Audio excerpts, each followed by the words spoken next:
everyone. I'm here with two dear friends and great artists, Philip Groom and Philip Sawyers, to talk about Mayflower on the Sea of Time, which premieres on ESO Digital on Friday, the 28th of July.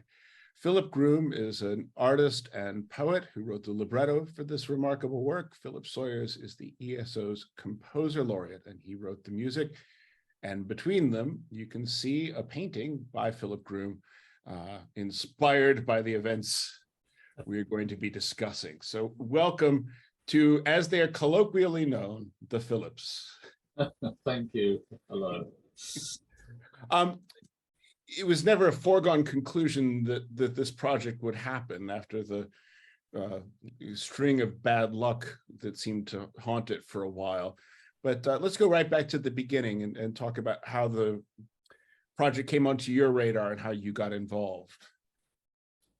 Well, I had a meeting up at the Royal Festival Hall with yourself. Remind me who else was there. There was Anne was there, and you were selecting composers. I think you had a list. I was quite flattered because I think there were about 6 people considered, and I was offered to write this piece to celebrate the 400th anniversary of the sailing of the Mayflower to America. So we would have been back, I think, in about 2018. So that would have given me time. So very exciting to do. The unusual aspect of it was that it was going to be a project for local schools and community choirs and sixth form college choirs, to have an enormous choir of children, musicians and non-musicians alike. So that was my sort of remit, and I was emailed stuff from a local poet, Peter Sutton, which proved very useful for the opening of the very piece. But he was a wonderful poet, but there was a series of poems, and I think when I discussed this with Philip, we both felt that the thing needed a narrative to carry it through. Otherwise, it would be like a kind of glorified song cycle and a bit disjointed. So this was something. Anne also had another idea that she wanted it to represent something more than just the events of the time. She wanted it to kind of reflect ideas of travel, becoming, aspiration, new life as well. So Philip here came up with this brilliant idea of, well, I'll let you say what you came up with. I'd known sort of the Mayflower sort of, but never the detail, and I'd certainly never known the characters. And part of it was discovering this book by William Bradford, which is a diary that he wrote, and just it is. He was the second. I think he was the second. He became second in chief later on.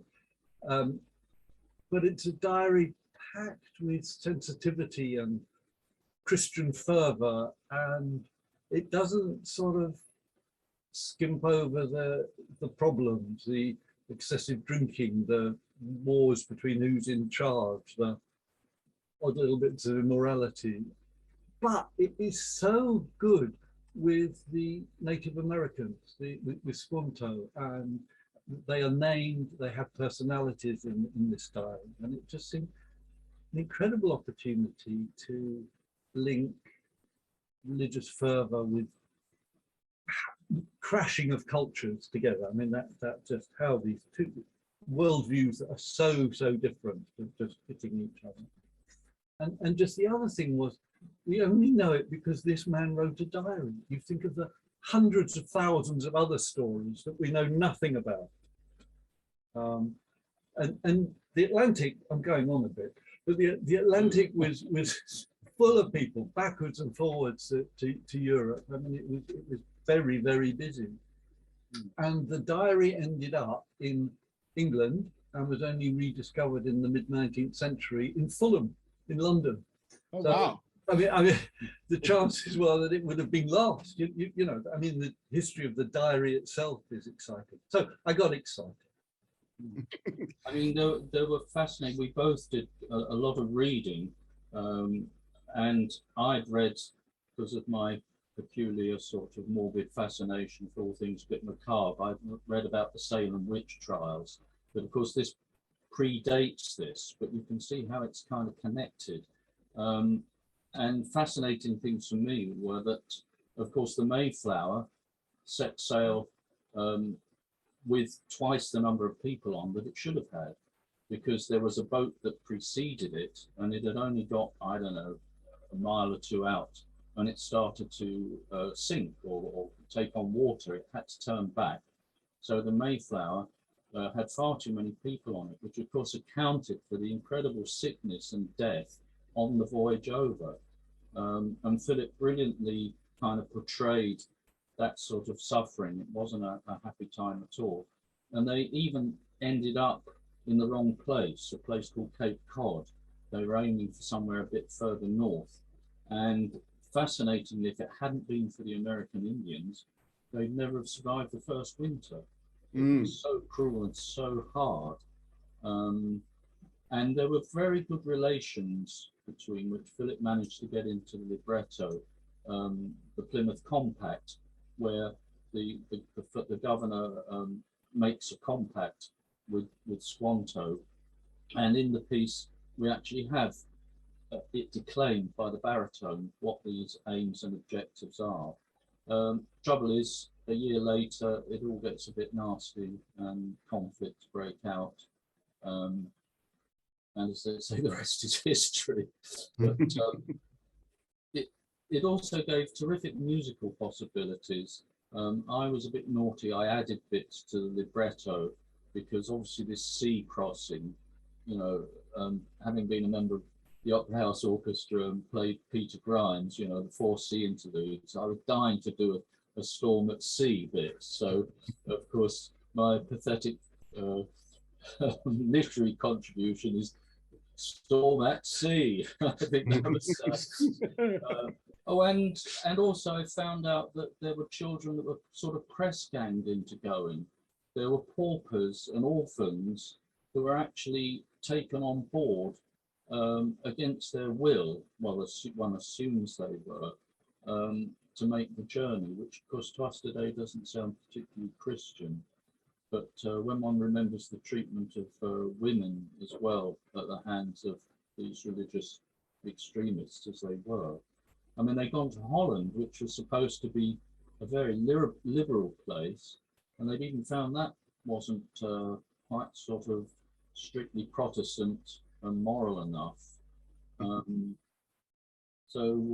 But Philip did get some lighter bits into it.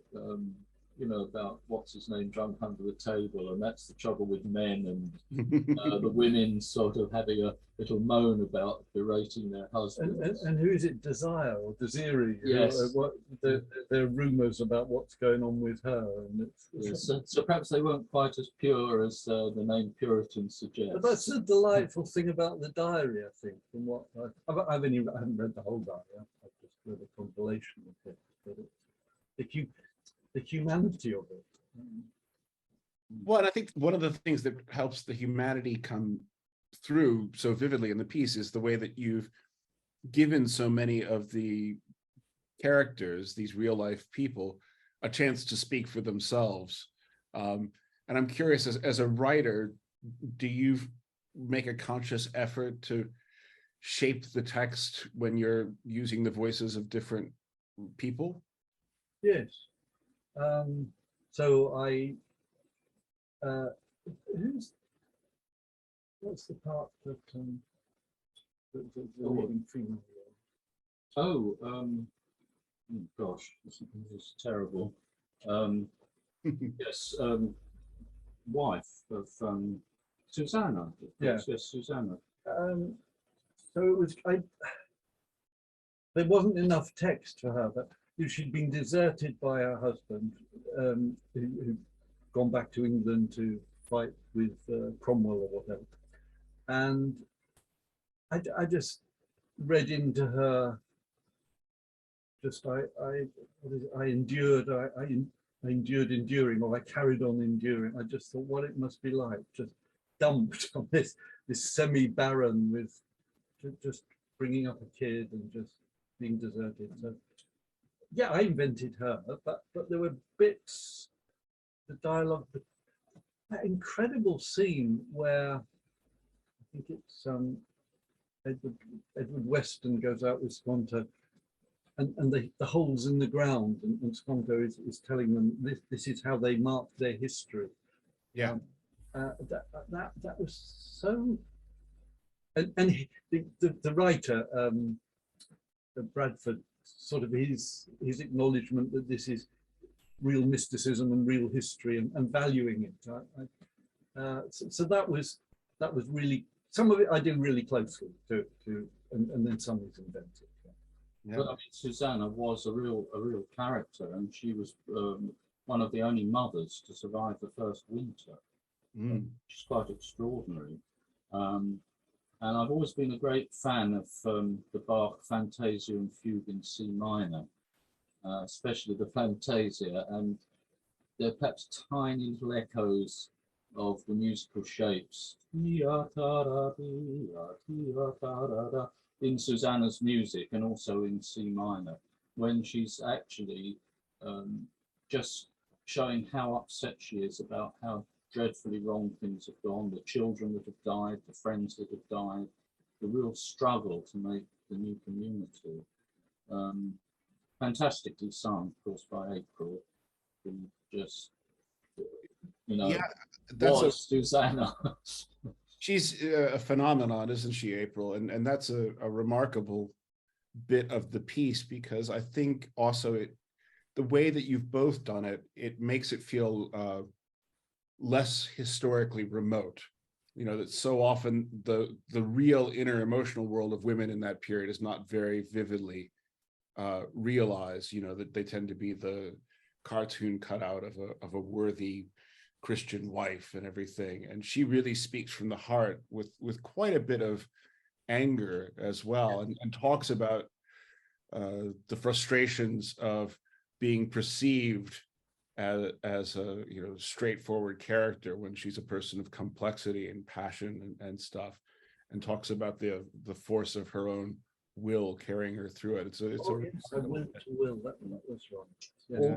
And I'm not who you want me to be, or I refuse who I'm just sipping. Yeah, I'm not who you want me to be, sitting here sipping tea. No, exactly. One of my favorite bits. That. And that's a wonderful melding of language and music too, and the way April brought it to life. It's as if she'd been singing it for years and years and years. Interestingly, at the end of her aria of grief, to make it even more relevant, because obviously Edward Winslow was educated in Worcester, brought up in it, and became the first governor in New England, so there's great connection there. But also Thomas Tompkins, who was master of the choristers in Worcester Cathedral, all around that same period, a little bit earlier, but it overlapped. So I used part of a motet, unaccompanied motet of his, while April is still singing her song of grief with a rather plaintive little oboe line over the top.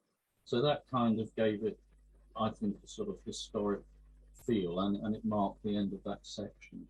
And the other bit, I think, and the children go round, and that's a bit ring the roses, or yes, but that's a 17th century. Or for the plague. Yes. Yeah, I think the tissue we all fall down. Yes. I think there's a 17th century real connection with that as well. So I didn't exactly use the nursery rhyme, but it sounds like a nursery rhyme. A little bit, and then gradually, the sad thing is the children, and you did the ritardando in that fantastically. So, and this really ominous D to E flat nagging away underneath, and gradually the children die. I mean, it's an absolute tragedy. There's so much death and so much suffering that they had to fight their way through. One of the challenges I would imagine in dealing with a true life story like this is in trying to turn it into a piece of music, something that's simply linear from beginning to end, is not a natural musical structure. Music thrives on recurrence and development.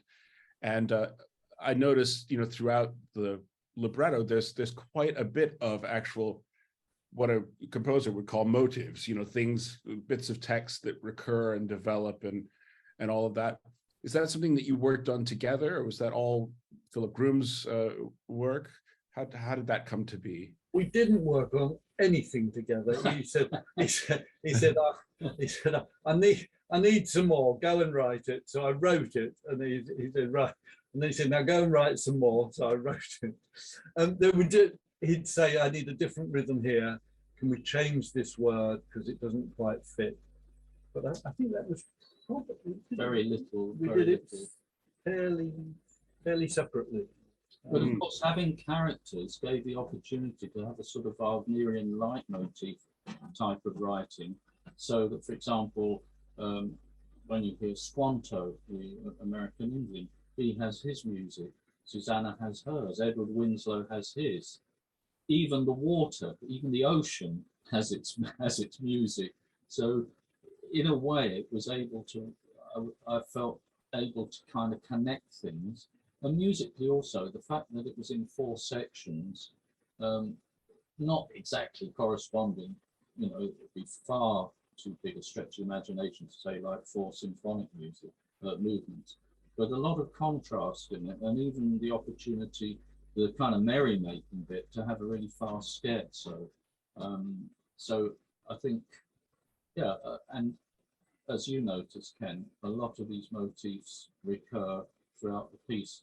So not only are there repetitions in the words, like this insistence, "Thy will be done," that occurs so many times, and that was on obviously a rhythm, and the same pitches. But for things like the word God and for religion, I noticed afterwards that I'd sort of arrived at E major, and every time God's mentioned, there's this chord of E major. And I mean, I know people will say, oh, well, yeah, you worked that out. I didn't notice it until after it was finished. And of course, when they sing in one section, we have God, E major, how can he fail? On the word fail, you get a rather nasty distortion of this E major chord, because of course they are going to fail. Mm. So it was great because it was so easy. The words gave it an overall structure, but it was so easy to fit a musical structure to it as well. My problem was with the choral writing. I mean, Neil Ferris was brilliant in helping with that, because when I showed him the first draft, he said, no, don't write down, write what you want. He said, we'll sort it out. But don't write down for the kids, yeah, because you were still thinking it was going to be for kids. Yeah, and in fact, there are quite a lot of tricky dramatic bits in it. But, yeah, I think it ended up being quite a virtuosic score, really. Is this the longest piece you've written to date, Philip? yes. I thought it would be, and the symphonic aspect of it really hit me when we were performing it as well. But of course, one of the things that makes it different from your symphonies is that although it has an implied structure of 4 movements to it, the piece is very much an exercise in transition and continuation. That there's only one bar line in the piece, and the way that you allied from section to section connect, transform, and transmogrify to keep it going. And was that a sort of fundamental concept that you wanted as you started on the piece, to make it this sense of sort of constant action and forward motion? Yes, because we decided that it had to be a narrative. As I said earlier, that it couldn't be a song cycle with sort of various poems for aspects of it. That it is actually the pilgrims. First of all, they go to Leiden in Holland. then they make the sea crossing, then they have their first winter, then they have their first Thanksgiving, and then of course Philip had this brilliant idea of introducing Walt Whitman into the end, because Anne's kind of remit to make the thing universal. So It's a sort of bridge, wasn't it? yes, so you managed to get this to talk about this is, you know, our own journeys, our own life, our own world, how we make it. I think that was a very neat way of not having to end the story anywhere, but just to keep it open. At what point in the process did the idea of Whitman come onto the table? Oh, I put Whitman in anywhere at any opportunity. I'd have Whitman for breakfast. I'm just amazed how many people from Delius through Vaughan Williams, just everybody used Whitman. So I thought, well, we've got to. Yeah. So I went through and just found a lot of sea, a lot of land, a lot of love, a lot of emotion. He's the poet of emotion, isn't he? And he's just And so, of course, it fits the thing because it's an evocation of this of a pastoral America. You know, so that was rather lovely to be able to do that.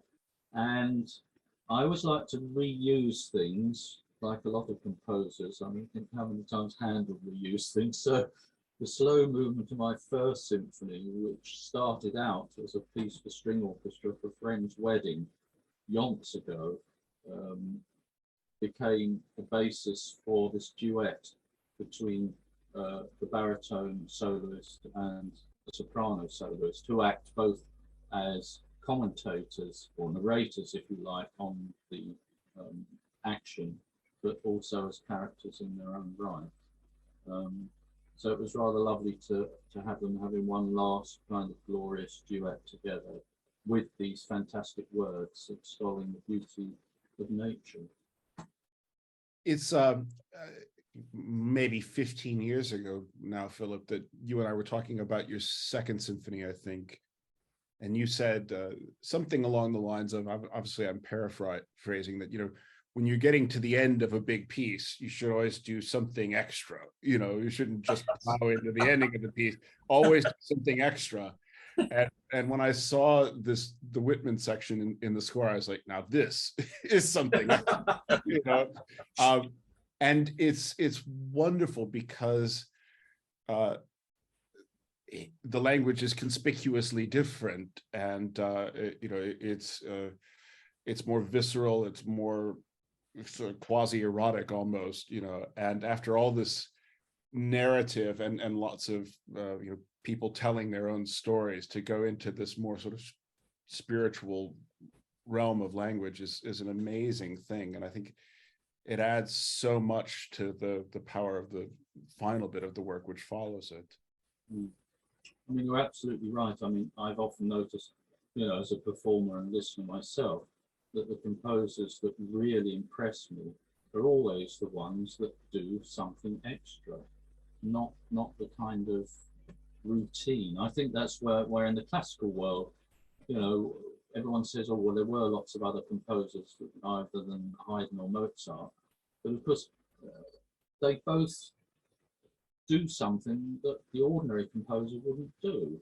And there are plenty of really kind of nice pieces by Stamitz, you know, perfectly kind of pleasurable and everything, but which is fine because there is a place for them. But if you're talking about something that's going to endure and be great art, I think there always has to be something that's rather special. I mean, we were at the prom the other night of Mahler 1. I mean, what an extraordinary piece being written at that time in the 19th century. It was phenomenal, wasn't it? It's an extraordinary piece, and it is a strange piece now, even. Yeah, very strange. And you know, there's that moment in the finale where you think the piece is going to end. You know, it's built up to this super exciting climax. You think, okay, here we go. But actually, there's another 10 minutes still to go, and you know, it collapses and has to be completely. And then he has his homage to Beethoven by bringing back ideas from the previous movements before it sets off again. And I've always liked having homages to people, and I mean there are several in Mayflower, not exact liftings apart from the Tompkins motet, but I've always been influenced by, you know, I suppose a lot of people are who can help but not be influenced by what you've heard, what you've played. And I think it was the American composer David Diamond that I said to him when I attended a performance of his Second Symphony. I said, "Oh, David, that bit sounded a bit like," and he didn't say anything to me. He just did this. He went so in the ears, out of the mouth. I thought, yeah, fair enough. Yeah. Absolutely. You mentioned earlier the idea of sort of some leitmotif technique in the piece. Do you feel like this piece is maybe a little bit more informed by your experience in the opera pit than the symphonic stuff? Oh, I'm sure, yes. I mean, all the years I spent, you know, I mean, absolutely adored playing Wagner. I mean, Richard Strauss does it as well. Yeah, it's bound to, and I think approach to orchestration as well. You know, some of those terrific trombone bits. I've always I think it must have been playing Wagner and Strauss that made me love the brass as much as that. Some people said, you know, overlove it, but I don't think so. Oh, no such Even thing. one critic said that he thinks I was a frustrated horn player. I think that when he heard, I think it might have been the cello concerto with the horn parts. But anyway. I remember in the rehearsals, you know, I had been working with the brass to balance the choir effectively, and you caught Simon, our principal trombonist, at one of the breaks and said, you know, it's all well and good playing down when the choir is singing, but do feel like you can cut loose when they stop. And he came to me, I go at the end of that break, and he said, just so you know, it sounds like I'm really cutting loose. It's because the composer said to. And he certainly did. I mean, it was thunderous and absolutely thrilling. Yeah. I mean, wonderful playing, absolutely first-rate playing. Yeah, and the choir was simply amazing. Absolutely. And Tom, at such short notice, to sing so beautifully. Incredible. That's Thomas Humphreys, our baritone soloist, who learned the piece at just over a week's notice and sang it just flawlessly. Really wonderful. And that's an interesting thing. You know, you look on stage and you've got someone like April who had learned the piece in 2019, 2020. You know, it's been on her desk since you got to the double bar, and then singing a duet with Tom, who's only just gotten the score a few days ahead. I mean, it's a wonderful example of how really good musicians can deliver the goods, as they say, under vastly different circumstances when they have to. Absolutely. I wanted to come back to one more question about the origins of the piece. And that's really how much of the libretto was done before you started writing the music? Did the two really evolve in parallel, or was it sort of scene by scene, you know, that you would get a few pages of text and start setting the music? Philip's always been quite a quick worker. When he's sort of got the bit between his teeth, you know, he produced an opera libretto in about 3 days and then expected to write an opera in. It's in the drawer. It's an opera libretto in the drawer. So it really was a question of the words first. And as you said earlier, there was very little and only for sort of rhythmic suitability, as I felt for it. One thing I would say about Tom, he was so wonderful to work with because Philip was saying earlier about mystic kind of bits. There's a bit at the end of the third section where he says, and we were walking through a mystic land. And it's pianissimo and it goes up very high. And Tom said, you know, how do you want me to do this? And I said, could you do a real covered voice, a bit like a falsetto? And it came out just fantastically. And of course, underneath are almost those kind of Straussian minor chords which aren't related, but just kind of give you a bit of goosebumps. So not not consciously lifted from Strauss, but having played well, there are lots of it. It just gets in, as David Diamond said, in here, out here. Let's talk a little bit about 2020. You get the pieces completed and goes off to print. There's a whole book to be written about all the work that went into the vocal meticulously proofread and revised and all that, with input from both Neil Ferris and Anne Renshaw at every stage. Very, very helpful, and it results in something very beautiful to look at. And then rehearsals start under Neil's guidance. So the original plan was for performance in April of 2020 under Neil Ferris's baton. And a large chorus of school-age children, he was talking sort of 14 to 18-year-old, many of whom had never sung classical music before. And the nature of these singing projects that Anne Renshaw has been organizing for over a decade now is that the intention is to give children from state schools an opportunity to sing major works with professional musicians. And that, in the past, they'd done things like the Carl Jenkins Armed Man, Verdi Requiem, and this was to be the first time that a new work was commissioned for them to do, which, brought with it a whole new world of challenges, including things like having to make MP3 practice tapes of the different vocal parts so that the kids could listen at home. And prepare, advanced materials for music teachers in the schools to help them get ready. And then, finally, this huge group of kids who've been working on it independently for a while come together under Neil's guidance. And I'm wondering, for you as a composer, what's it like to hear, 150 teenagers sing your music for the first time? Well, actually, that first rehearsal in the church in Worcester, we joined the chorus. We sang bass, and I next to a young sixth former who admitted he couldn't read music very well at all. But my goodness, had he done his work listening to the tape? But it was thrilling to hear it. And Philippa devised a part where the Pilgrims and the Native Americans, where the chorus, because we knew it had a big chorus, would split.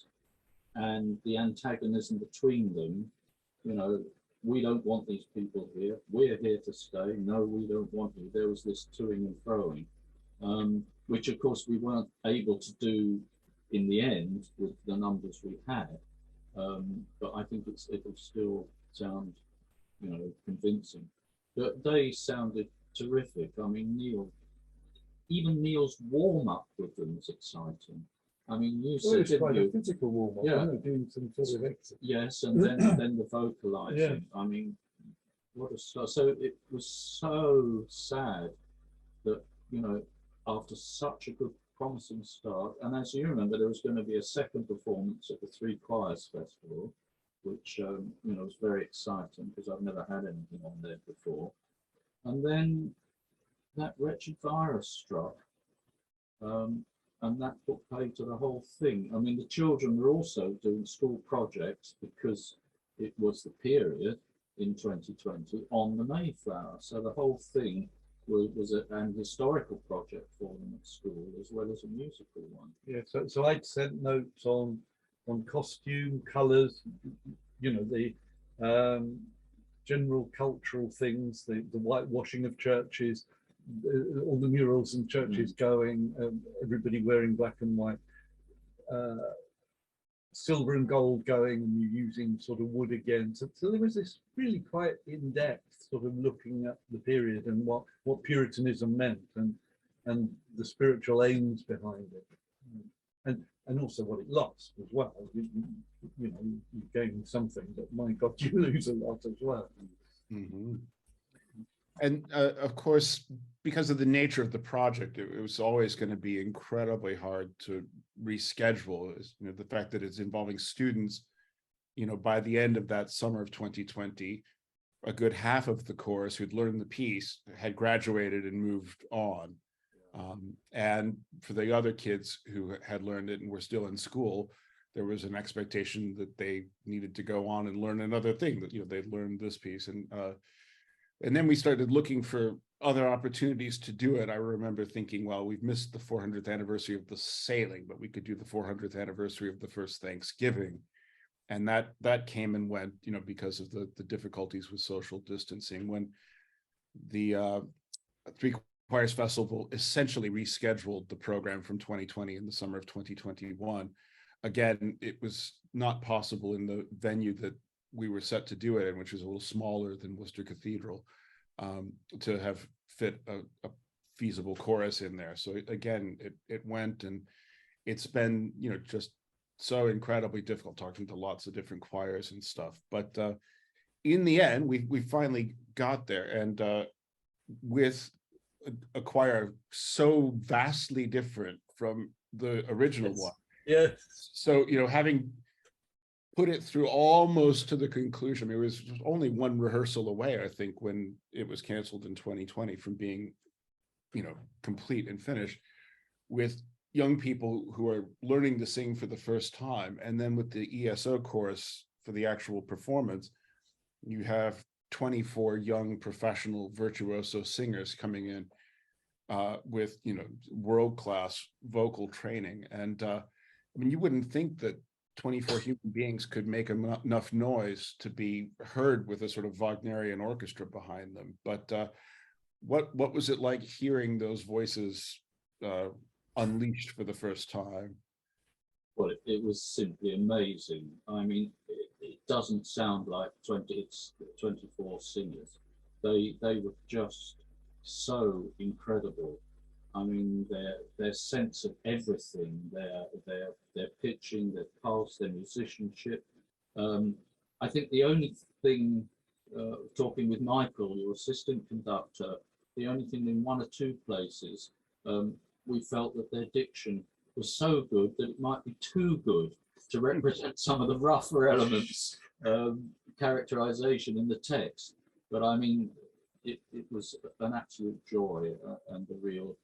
And interestingly, you mentioned that I was at our friend and colleague David Matthews's Anna, the opera he'd written with a libretto by the late Roger Scruton, and they only had 8 professional singers at the back of the stage with the Bournemouth Symphony Orchestra, and extraordinary, even with 8 singers, the sound they made. So I'm absolutely converted to the fact. I was a bit skeptical because I remember when you said, this is the number we're going to have, I thought, oh dear, Different to 300. but I mean, when people hear the result, I mean, they'll judge themselves. It was just sensational. I think that's a sign of a really, strong piece of music, that it can be adapted for different performing situations successfully. I mean, you think of the Mahler symphonies, which you hear now both, in his original scoring and one on a part chamber versions that are really, different, but just as compelling, and which reveal different aspects of the piece. And I think if one looks at the score of Mayflower, you can't sort of help but picture something like a, Belshazzar's Feast at the Proms kind of setting, with a huge choir and huge orchestra and a great big building. And we didn't end up having that. But again, having that virtuoso level singing, I think it, especially in terms of helping people get to know the piece, the detail comes through so clearly. You're writing for the orchestra and the choir is essentially tonal, although there's 12 tone elements in it. But when there are crunches and dissonance in the chords in the chorus, they're so clean and clear, that it's really easy to tell what you're after. Whereas sometimes when you've got clashy chords with a choir, it can just sound like something has gone badly wrong. And one of the other things that I think was just a joy was to see their reaction to the piece, and I've certainly seen this with your music, doing the many orchestral scores we've done, whether it's at Orchestra of the Swan or BBC National Orchestra of Wales or English Symphony Orchestra, Colorado Mahlerfest. The first time, as is sadly almost always the case with a new composer and a new work to an orchestra, they tend to look at it with a little bit of suspicion and concern. Who is this guy? What is this piece? And always there's that reaction at the end of the process of thinking, God, that was so rewarding. And I think a lot of that is not just that the music is strong, but you write with the player's experience in mind, I think you write in a way that you want it to be satisfying for them to play. That's not always the case with new scores. And so, yeah, it was really gratifying to see the singers have that same kind of response, because it's obviously the first big choral thing we've done together. I even remember when Tom Humphreys confirmed his participation via WhatsApp. I was picking my daughter up from a youth orchestra rehearsal and pulled the car over in the parking lot to answer the call because we were so worried at that point. And he said, "Yeah, I'll do it." And I said, "Oh, that's fantastic. Wonderful news." And so I figured out on my phone how to forward him the MP3 of the Sibelius version. And I think I'd already sent him the score. And I, was practically like blubbing on the phone, like, "Thank you for doing it." And but then a half hour later, by the time I got home with my daughter and turned on the computer again, I had this lovely long message from Tom saying, "Oh my goodness, what a joy it is to discover this piece in this composer. I'm so excited to be singing it." And it was the same with the chorus too. And I think their sense of discovery and engagement and excitement was really palpable in the way they sang it. Well, I think what was humbling for me is that I sort of went up to various members of the chorus to thank them, from the bottom of my heart, for doing such a fantastic job. I mean, they gave their all the time, and all I was faced with was they were thanking me profusely for being asked. I just thought, it's a rather long in the tooth professional musician when I think of some of the orchestras I played in, you wouldn't get that. So it was really gratifying to see. And also, I don't think they would have sung it anywhere near as well if it hadn't been written to suit. Mm-hmm. As I've often said before, I cannot understand why some contemporary composers deliberately antagonize their players. It doesn't get a good performance. And at the end, I saw Anne Renshaw, whose brainchild this all was, at the end of the performance. And she said, what an amazing chorus, the piece finally got the choir that it deserved, which I thought was a lovely thing to say. Although one still desperately wants to hear it done as it was originally envisioned. And I think one of the great ironies of this whole thing is that for a piece that came like within a whisker of just disappearing into the ether, for the next 50 years, I mean, I really felt like this was the last chance to do it, partly because we had some Arts Council money left over from 2020, and they were basically saying, spend it or give it back now. Yes. And but I wouldn't be surprised if this ends up being maybe your most widely played piece, especially looking at American orchestras and cities all across the United States at Thanksgiving who are always looking for something suitable. It could be the equivalent of Messiah, couldn't it? Absolutely. Yeah. Every Christmas, yes, or every Thanksgiving, yes. I can see it really taking off like that, and I hope it does, because I think it's not just a super strong piece of music, but I think it's a good one for our time in the fact that it's not in any way jingoistic, that the perspectives of all the people, and especially the native peoples in it, are so vividly realized and felt. So you mentioned an opera libretto in the drawer. Yes. Yeah, tell us about that. When are you going to write it, Philip? Well, I still haven't finished The Temptation of St. Anthony, which you completely wrote as well, which was a sort of oratorio. I've got a good 40 bars into it. And even though I say so myself, it's not bad. I don't know. I mean, it's big effort, isn't it? I mean, the wonderfully perceptive critic, Guy Rickards, has said to me, "Come on, square your career, let's have an opera." so maybe I'll have to. The idea, again, it's in the 18th century, and it's to do with mental health in the 18th century. But this guy, Alexander Cruden, who did the concordance of the Bible. So every time the word blackbird or bullfinch or whatever is mentioned, every reference is, and he did this obviously without a computer. So he went through, and he had mental health issues. He was imprisoned. There's a romantic element. His relationship with women was very strange. Scots, rich, potentially rich, to address sort of contemporary psychotherapy ideas. I don't know, there's a lot of potential in this. It sounds fascinating, and I do hope it gets written. I should just note for our viewers that Philip Groom is also a psychotherapist when you're writing opera librettos, so and that's a subject very close to your heart. And one of your paintings behind, Ken. Absolutely, that's a Philip Groom behind my head, which brings me joy literally every day, walking around the house and seeing his work here.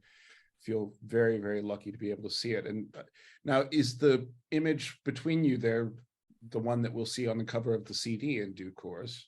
If you like it, I mean, I quite like it. Philip quite likes it. If you like it, we'll go with it. I love it. Yeah, done. Decided here on camera. Okay. There are witnesses.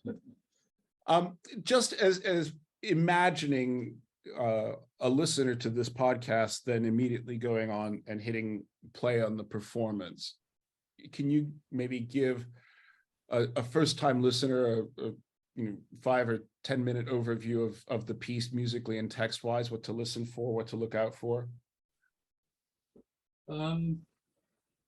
Yeah, the first section is called Persecution and Journey, and we're introduced to historic characters, even the captain of the ship.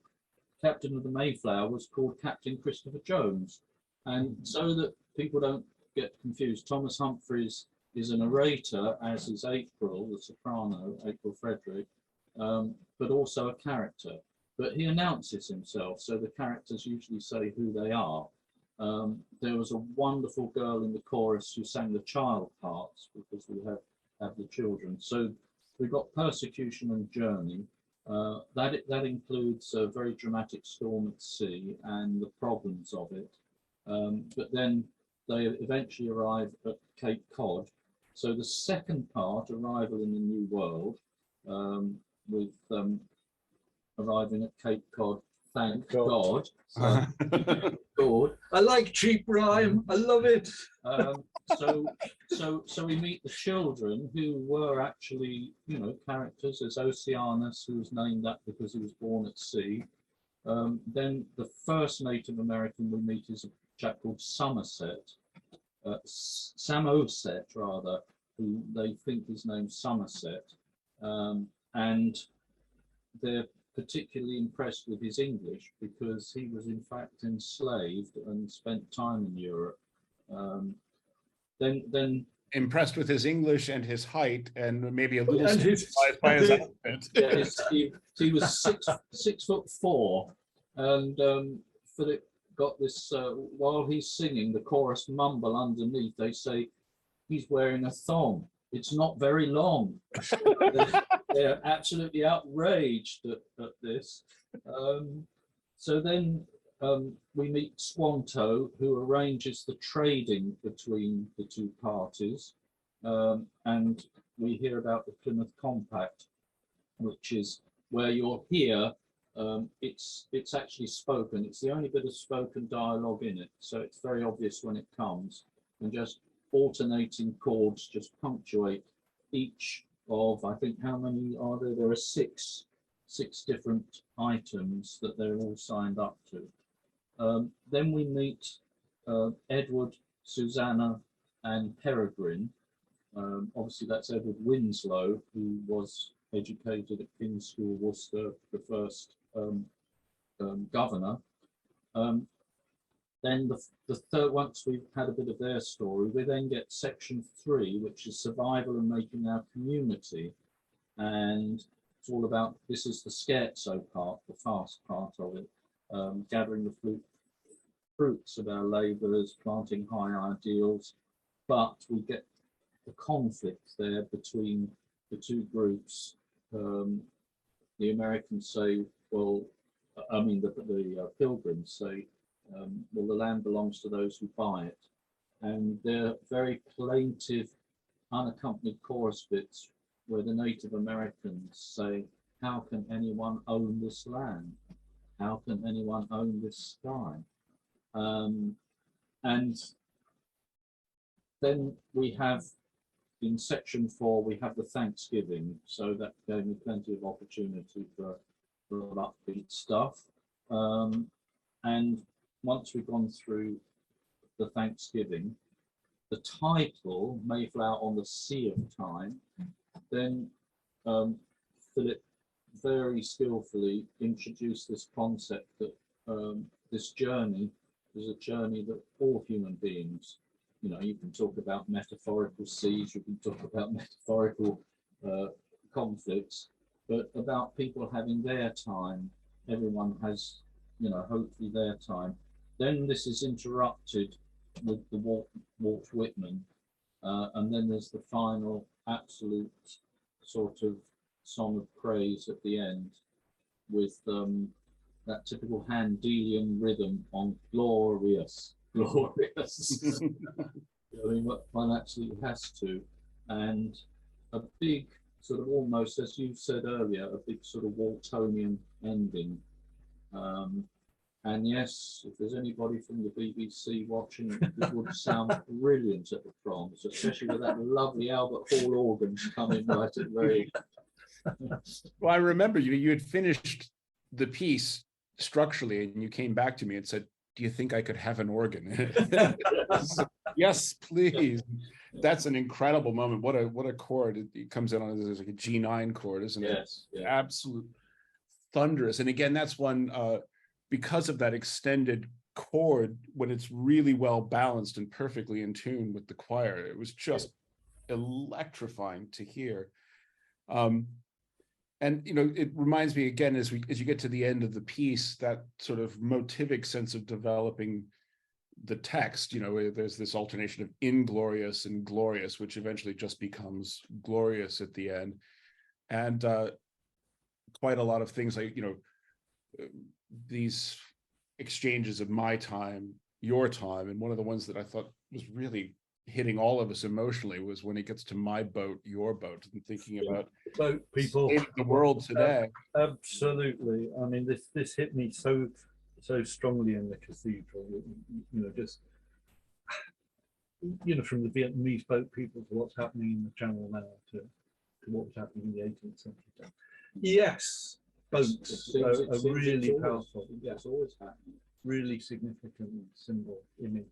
But great to end on a really powerful full D major chord, and where And allowed now. The brass, the brass were allowed to really let rip. I mean, that's always a sign that, you know, the musicians are engaged and enjoying it, because you know when it's really gone well. You get to the last chord of the piece and it's unbelievably loud, and as you get to the cutoff, you think, I'm going to ask for just a little bit more. And sometimes you get it and sometimes you don't. It's just that last little push at the very end. And yeah, there it was. I was like, oh, yes. Absolutely wonderful. I mean, that's, I suppose, from a completely selfish point of view, the happiest part of all of this, as far as I'm concerned, is that I ended up getting to conduct it instead of Neil, so good for me. I was, you know, all for him doing it in 2020, but there was also certainly an element of like, oh gosh, I wish I was doing this piece. So to get to do it and to do it the first time was just unbelievable, and I hope that people will zip straight on over to ESO Digital and hit play and listen to the whole piece. This will come out a few days before the actual premiere. So the premiere on ESO Digital will be Friday, the 28th of July. And the whole piece will be coming out on CD from Nimbus Alliance in November of this year. So keep an eye out for that. Philip and Philip, it's great to see you both. What a joy to see this piece come to life at long last. And the painting behind you is kind of the, that's Arrival at Cape Cod, thank God. We've got the cover art, the recording, everything. We are ready to go. The journey is complete. Time to start the next one, I think. Well, thank you, Ken, for making it all possible. Yes, indeed. Yes, Yeah. indeed. And for doing such a brilliant job as always of interpreting. Oh, cheers. Well, it's a thrill to see a piece like that come to life.